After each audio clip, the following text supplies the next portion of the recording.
Hello and welcome to Tournament in a TeaBreak. I'm Ros Satar. And George Bellshaw.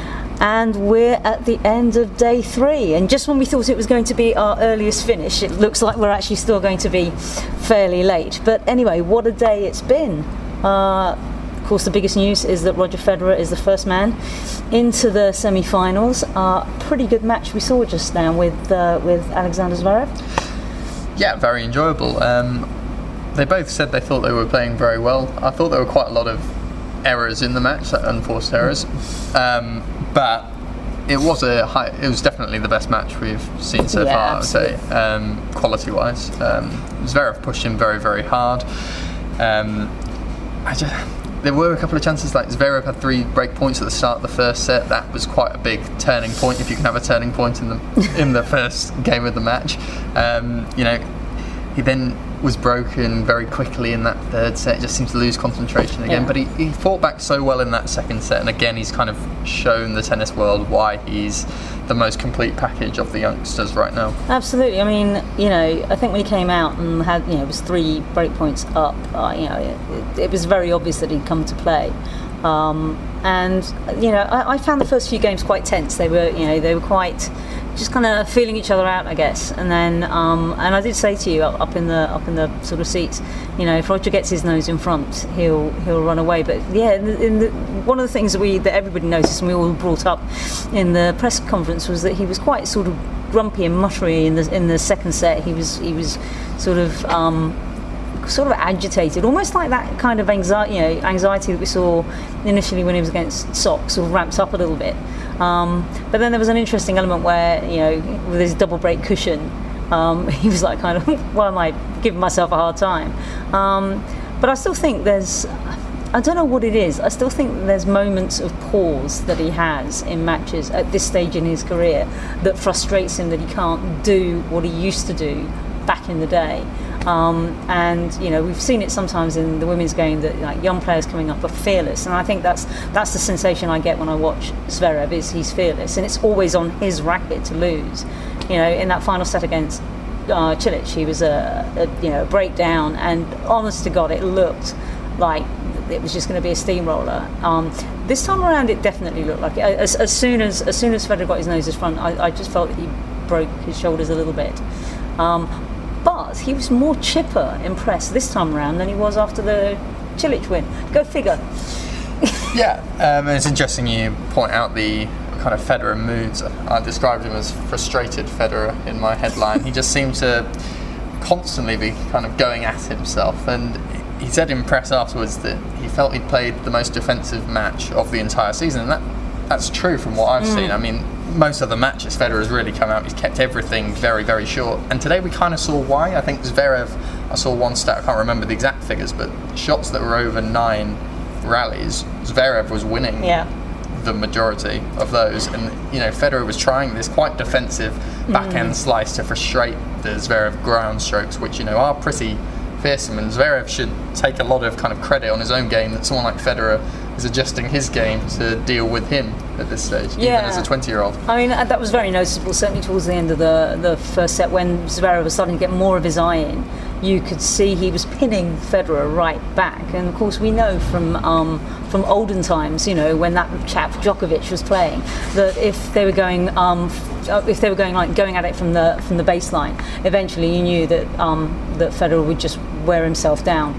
So I think I just wonder whether there was just an element of, God damn it, I can't believe I'm doing this again with this kind of player. Yeah. And Djokovic is a great person to pick out there, because if there's someone who got under Federer's skin when they played, it was Novak Djokovic, and it was exactly that. It was this idea that Federer's most offensive shots couldn't get past this elasticy man who can just spring from court to court and cause him problems.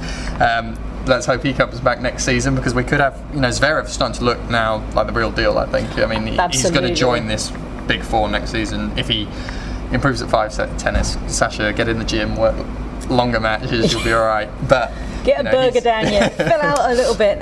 Actually, so let's cast our eyes to the beginning of the day. Cilic and Sock actually was a surprisingly good match. I think we were teasing a little bit by our kind of that's a perfect excuse for a lion, but actually it was a pretty good quality match. Yeah, I enjoyed it. I mean, Jack Sock's here to play. Absolutely. I am happy to admit I underestimated him. I looked at his Paris run and I thought maybe you've kind of punched a little bit above your weight, and the rest of the season form since like March or whatever hasn't been that impressive. But he's got a lot about him, Jack Sock, and what I like, we're talking about Zverev being fearless, Sock's been fearless, you know. And this is the great thing about this year, that all the debutants have won a match, which compared to last year was the complete opposite, really. You know, these guys have come out, they kind of believe it is a weakened field. You know, people like Djokovic and Murray aren't there to just grind people down.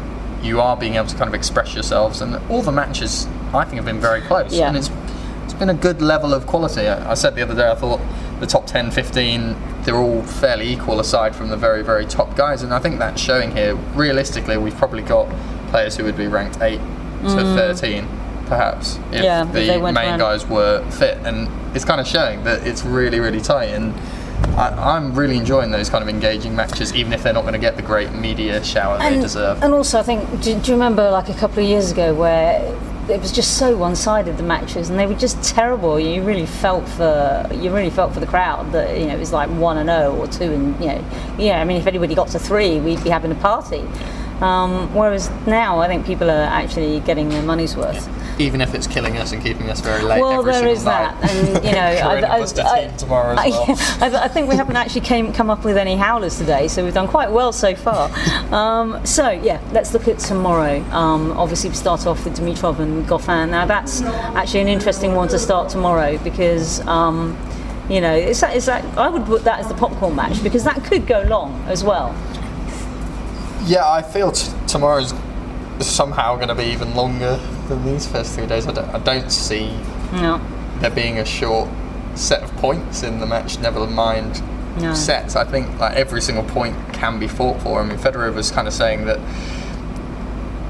this court speed will bring everyone really close together, and so far it's kind of proven true. I'm not sure if it's just because of the court speed, but it seems everyone can win every point at the minute, aside from the big aces that kind of skim off the court, and that's really good from a spectator's point of view. But we are expecting some drudgy matches. I would expect Dimitrov to win that first one. Agreed. I think.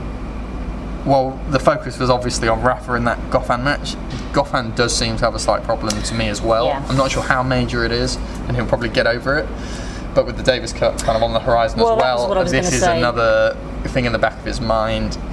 It's difficult to prioritise at this stage. I mean, I feel like he might prioritise that. He's got a better chance of winning that. I mean, I'm the purveyor of many a knee injury in my time, and I've watched him sort of clutch the back of that knee, and you know, I know that kind of tugging feeling, and also they've got a great chance of getting that title. So it'll be interesting to see. I think it will be a good match. I don't think that. No, it won't blow him away. No.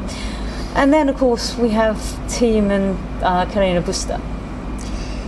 Yeah, I mean, I said to you earlier that these are two players who are decidedly out of form, really. I mean, Carreño Busta, it's almost a miracle he didn't qualify for this, for the position he was in. I mean, he really only needed, in hindsight, two wins in very early rounds to kind of get. And the interesting thing is, I mean, both of them have had an absolute disaster since the US Open. I think actually, Thiem just won one more at Paris, maybe. I think they had. Teams won 2. Well, he had.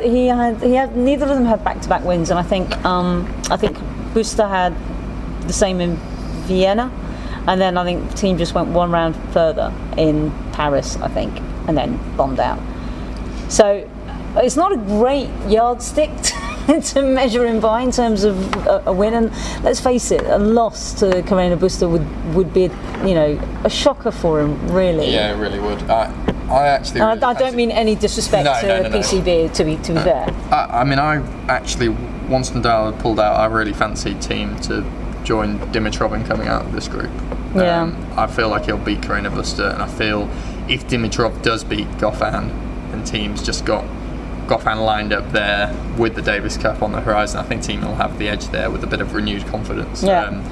Carreño Busta's got a bit of a stretch to qualify. I think he needs to win both matches, and Goffin win both matches. I think so. Yeah, he's definitely got to win both of his, and he's definitely dependent on other results. Yeah. I mean, it's not inconceivable, but I think a combination of him being here by the skin of his teeth, and even then as an alternate, team does know what it takes to go through these rounds, and he was going to be desperate for a win. I mean, he did, claw things back quite well, all things considered. So, but I think confidence-wise, if he loses to PCB tomorrow, that would be pretty awful. Yeah.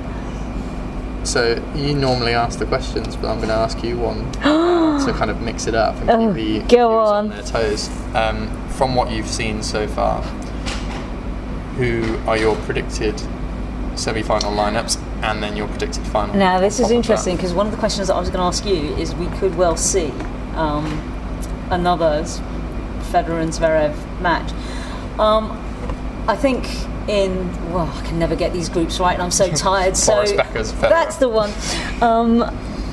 I think it's going to be Federer and Zverev going through, and in the other one, I would say Dimitrov and team. So Dimitrov to face Zverev and team to face Federer. Yeah. Which is why I think we're going to end up with a Federer and Zverev final. And I watched that today. In fact, I actually wrote on my thing, and I don't know whether you realised that we were getting lots of comments from behind us about our bright laptops ruining their viewing. To which I was going to turn around and say, well, you are sitting in the media seat, so toddle on, jog on. But one of the people that sat behind me was watching me as I was typing on my little sort of green screen thing, and I sort of said, to all intents and purposes, this could be the de facto final. And then I deleted it, and I heard her say, well, why she deleted it? And I heard her partner say, because they could actually play it again. So that's my prediction. What's yours? Yeah, I kind of said at the start of the tournament, if Nadal wasn't fit enough, I thought Zverev and Dimitrov were the two I'd fancy to get to the final against Federer. Now? I do still think Zverev's making a lot of errors. I think, Dimitrov wasn't necessarily blowing the world against him, but he would have a chance against Zverev. That would be a close match. I don't think it's one-sided. Zverev tonight, if he plays like that against everyone else, I think will beat everyone else in this field. But you never know. Even Jack Sock, the confident man himself, could throw up a surprise. That would be a shock. But right. It's close everywhere, I think. It's exciting. Well, but Zverev, Federer. When I get home, I will make a note of our predictions so that we can giggle ourselves stupid when we actually look at when we actually end up with a PCB sock final or something. Okay, you have been listening to an incredibly weary, almost delirious George Bellshaw and Ros Satar for Tournament and TeaBreak as part of Britwatch Sports. Thank you for listening.